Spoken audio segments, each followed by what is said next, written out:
İnsanların dəvətləri var. Və bizim də deyir, nəbilərin dəvətindən başqa bir dəvətimiz yoxdur.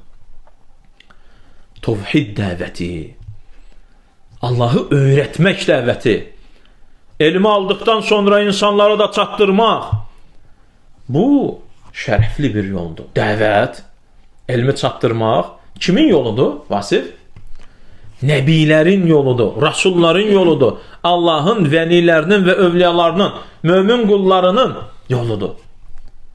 Qaldırdığımız şuar, insanlar hərəsə biri Əli, biri Vəli deyə çağırar.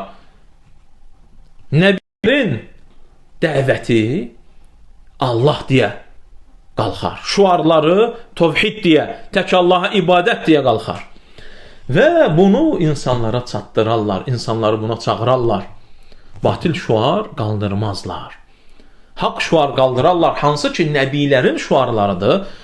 Batilə dəvət etməzlər, nəbilərin dəvəti üzərində dəvət edərlər. Şeyx deyir ki, insanların mənhəci var, üzərində getdiyi yolları var. Bizim mənhəcimiz, bizim yolumuz, üzərində seyr etdiyimiz nəbilərin yoludur.